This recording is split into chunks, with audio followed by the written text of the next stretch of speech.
Hello friends, હું છું Rajput Arjun sir Rajput YouTube ચેનલમાં તમારું સ્વાગત છે. તો મિત્રો, આજે આપણે આ વિડીયોમાં ધોરણ 10 વિષય ગણિત તેમાં દ્વિચલ સુરેખ સમીકરણ યુગ્મ અને એની અંદર સ્વાધ્યાય 3.3નો દાખલા નંબર 3નો 5મો દાખલો આજે આપણે આ વિડીયોમાં જોઈશું. અને પહેલાં પણ મેં અગાઉના દાખલા મૂકેલા છે. જો તમે ન જોયો તો નીચે ડિસ્ક્રિપ્શનમાં લિંક મળી જશે, ત્યાં તમે મેળવી શકશો. તો મિત્રો, વાત કરીએ આપણે વી એટલે કે 5મો. એક અપૂર્ણાંકના અંશ અને છેદ બંનેમાં 2 ઉમેરતા એ 9/11 બને. જો અપૂર્ણાંકના અંશ અને છેદ બંનેમાં 3 ઉમેરતા તે 5/6 બને તો તે અપૂર્ણાંક શોધો. સૌથી પહેલાં આપણે અપૂર્ણાંક કેને કહેવાય એ ખ્યાલ આવવો જોઈએ. અપૂર્ણાંક એટલે જેમાં અંશ અને છેદ હોય તે. ધારો કે અપૂર્ણાંકનો અંશ x છે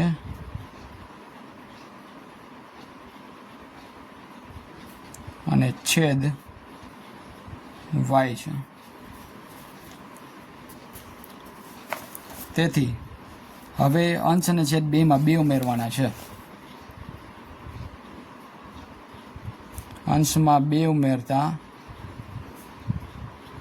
અંશ x + 2 અને છેદમાં 2 ઉમેરતા છેદ y + 2.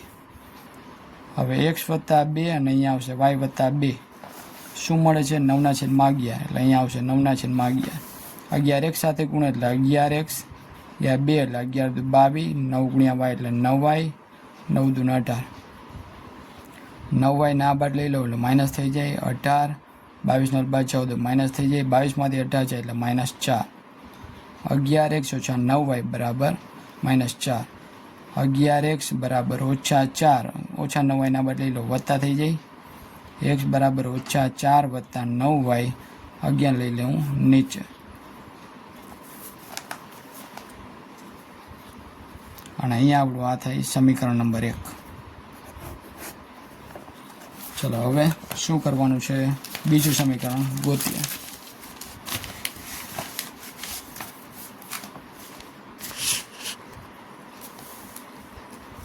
જો અપૂર્ણાંકના અંશ અને છેદ બંનેમાં 3 ઉમેરવામાં આવે તો 5/6 બને. અંશમાં 3 ઉમેરતા x + 3,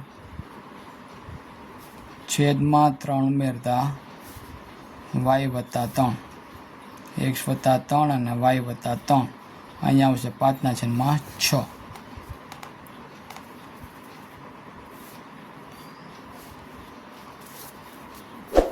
ને 1 સાથે ગુણો એટલે 6x, 6 તેરીને 18, 5 × y 5y, 5 તેરીને 15.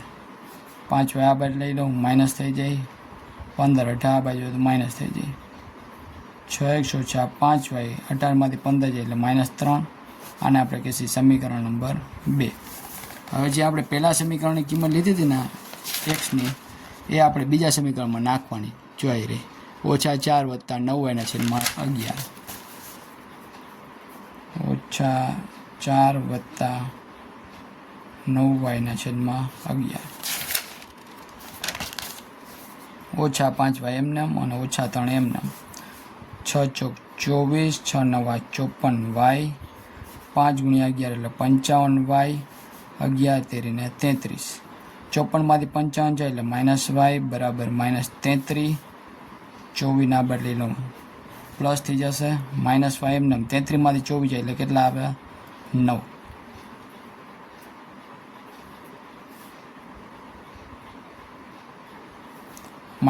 - બે બાજુ કટ થઈ જાય એટલે y બરાબર કેટલા આવ્યા? 9. હવે x બરાબર આપણે ખ્યાલ છે -4 + 9y/11. -4 9y દેખાય ને 9, 11 એમનેમ. -4 90 81/11. 81માંથી 4 છે એટલે કેટલા આવે? 77/11. 11 × 7 = 77. એટલે x આપણને મળ્યો 7. હવે દાખલો અહીંયા પૂર્ણ થઈ જતો. અહીંયા અપૂર્ણાંક આપણને જે મળ્યો એટલે કે x/y. x છે એ 7 અને y છે એ 9. એટલે આન્સર આપણો થશે 7/9. અને મિત્રો, આની પહેલાંનો જે સમ હતો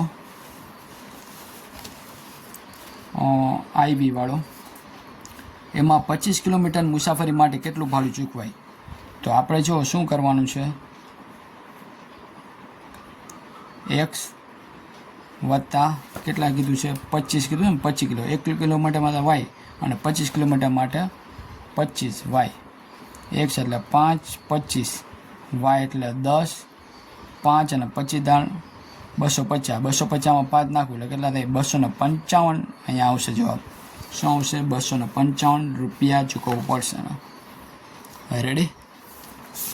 ચાલો, ત્યાર પછી વીઆઈ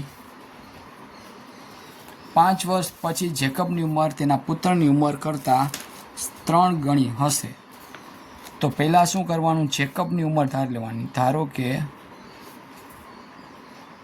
એના પુત્રની ઉંમર. ધારો કે જેકબના પુત્રની ઉંમર, અથવા જેકબની ઉંમર રાખી દઈએ તોય ચાલે.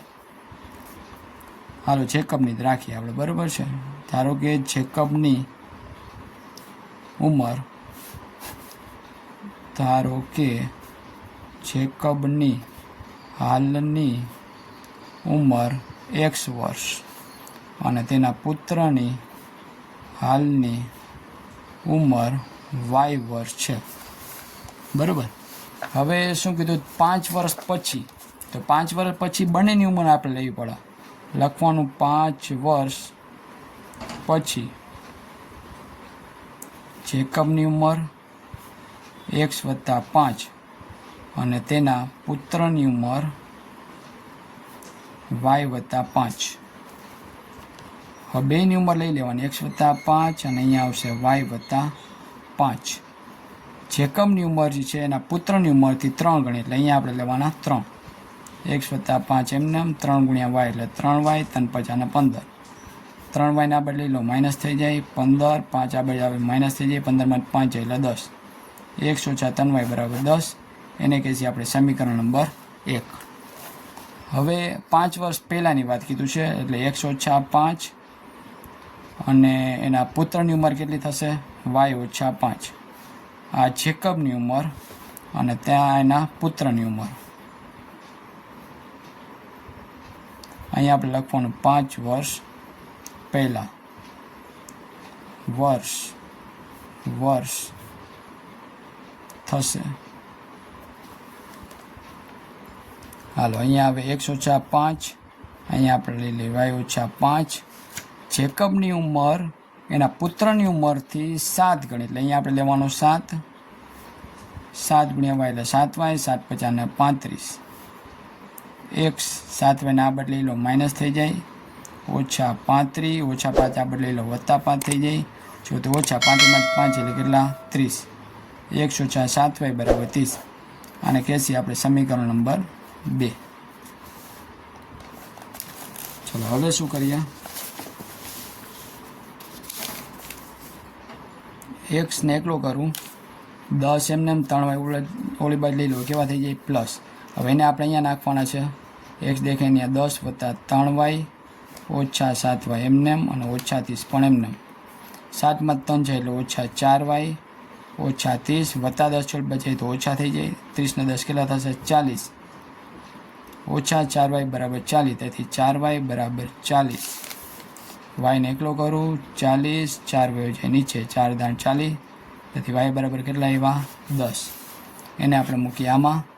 x બરાબર 10 વત્તા 3, y દેખાય અહીંયા 10. 10 વત્તા 3 દાણ 30. 30 ને 10 કેટલા થશે? 40. આમ જેકબની હાલની ઉંમર x બરાબર 40 વર્ષ,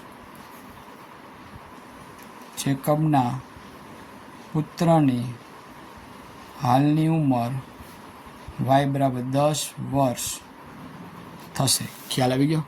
તો મિત્રો, અહીં આપણે સ્વાધ્યાય 3.3ના બધા જ સમ જોઈ ગયા છીએ. જો તમને અમારો વિડીયો પસંદ આવ્યો હોય તો અત્યારે યુટ્યુબ ચેનલ લાઇક કરો, શેર કરો, સબસ્ક્રાઈબ કરો અને બાજુના બેલ આઇકન પર ક્લિક કરવાનું ભૂલશો નહીં, જેથી કરી આની પછીના જે વિડીયો મૂકીને તમને નોટિફિકેશન મળતી રહે. તો ફરી પાછા મળશું એક વિડીયોમાં. Thank you.